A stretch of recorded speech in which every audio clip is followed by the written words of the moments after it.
ابوبکر صدیق رضی اللہ تعالی عنہ جب سارا مال لٹا چکے تو جو حضور کی بارگاہ میں حاضر ہوئے تو انہوں نے ایک عبا پہن رکھی تھی جسے چوغا کہتے ہیں، اور لکڑی کے بٹن جو ہے وہ لگائے ہوئے تھے۔ حضور کی بارگاہ میں حضرت ابوبکر صدیق رضی اللہ تعالی عنہ بیٹھ گئے۔ اتنی دیر میں جبریل امین علیہ السلام بھی بارگاہ مصطفیٰ صلی اللہ علیہ وسلم میں حاضر ہوئے، اور حضرت جبریل امین نے بھی اسی طرح کی عبا پہنی ہوئی ہے، اور بٹن کون سے ہیں؟ لکڑی کے۔ جبریل امین نے بارگاہ مصطفیٰ صلی اللہ علیہ وسلم میں عرض کی کہ اللہ کے رسول، اللہ تبارک و تعالی ابو بکر کو سلام بھیجتے ہیں اور کہا ہے کہ ابو بکر سے پوچھا جائے کہ سارا مال لٹا کے اس فقر کی حالت میں کیا اب بھی تم اللہ سے راضی ہو یا کہ نہیں؟ حضور تاجدار کائنات صلی اللہ علیہ وسلم نے اللہ رب العزت کا سلام حضرت ابو بکر صدیق کو پیش کیا،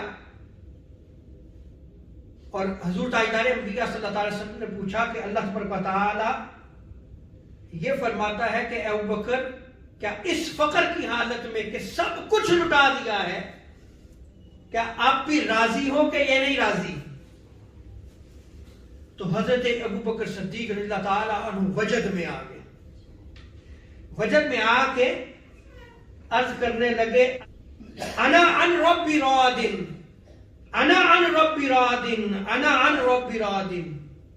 یا رسول اللہ، میں اپنے رب سے راضی ہوں، میں اپنے رب سے راضی ہوں، میں سارا مال لٹا کے میں اپنے رب سے راضی ہوں۔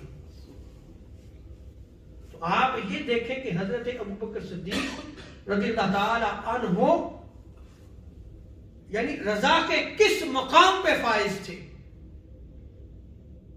کہ سارا مال و دولت لٹا دیا۔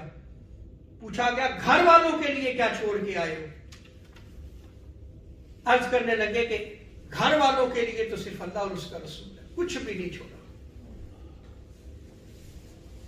اسی لیے حضرت ابو ہریرہ رضی اللہ تعالی عنہ روایت کو نقل فرماتے ہیں کہ حضور تاجدار کائنات صلی اللہ علیہ وسلم نے ارشاد فرمایا کہ کسی کے مال نے کبھی مجھے اتنا نفع اور فائدہ نہیں دیا جتنا ابو بکر کے مال نے مجھے دیا ہے۔ تو گواہی کون دے رہا ہے؟ حضور تاجدار کائنات صلی اللہ علیہ وسلم۔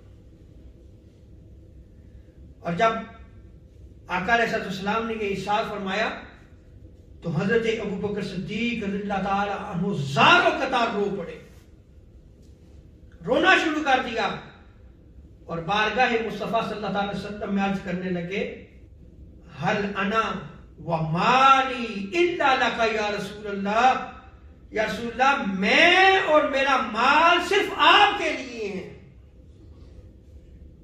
میں بھی یا رسول اللہ آپ پہ قربان جاؤں، میرا مال بھی آپ پہ قربان ہو یا رسول اللہ۔